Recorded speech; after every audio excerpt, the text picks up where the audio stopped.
Networking with Uber. Really? I love Uber.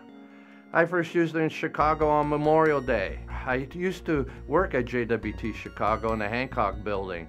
I felt the power of working in a 100-story building in my early 30s. The lights of the city were always on. When we hosted client lunches on the 95th floor, I almost felt like I could see my hometown, Toronto. The office was founded in 1891, I was told, 20 years after the Chicago fire. Unfortunately, JWT Chicago closed a few years ago in the new normal. A friend of mine that I was visiting ordered an UberX car. When I lived in Chicago, I loved the fact that cabs were aplenty. Just like my hometown, Toronto, cabs and public transportation are the perfect combination in an urban environment. And I mostly took the former because of the daily cost and the convenience. Not that way where I live in Southern California. I drive to places I should walk. So I started my first Uber networking journey. Many people think that this is an oxymoron, but I have learned long ago that networking isn't about going to an event. Network is about an attitude of engagement in your daily life. The best way of learning and confirming the truth of the world is by talking to people rather than watching polarized sound news bites. I was sitting up front and I asked the young driver how long she had been an Uber driver.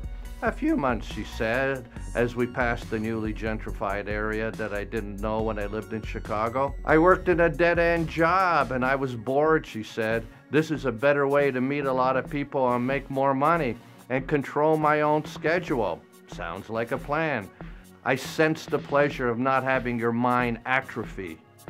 A couple of days later, I checked out of my hotel to go to O'Hare and requested an Uber car on my iPhone app.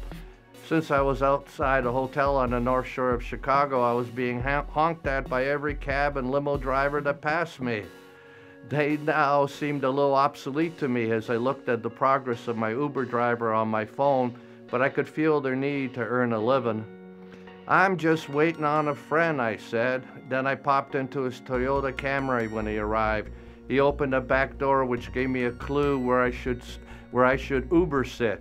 My Uber driver told me on the way to O'Hare that he was from the Middle East. I guess it's because my family lived in Beirut and Jerusalem that I always hear the voice of that part of the world. Even though I've never lived there, it is a constantly sad voice that makes me lament. What do you do? I asked. I'm an IT guy, 17 years at the same company, he responded. How many people can say that? How long have you been an Uber driver? A few weeks. My son is going to college and I needed some extra money. What's your split with Uber? I asked. I was surprised at his response. You got the majority of the money. I was speaking at a digital marketing conference in Minneapolis recently, and I took an Uber car to the airport. What do you do? I asked. I'm a worship minister. Wow. I drive because my day job doesn't pay too much money. I learned that if he drives the 9 p.m. to 2 a.m. shift, Uber pays him $21 an hour, even if he doesn't make that in fares. Uber wants drivers on the road. Smart, I thought. So much for the battle that increasing the minimum wage will ruin the economy. I was thinking if a shift was a good time for a worship minister to save souls. Do we all have one-night stands of redemption and repenting? Have you downloaded your Uber app yet? Time to network.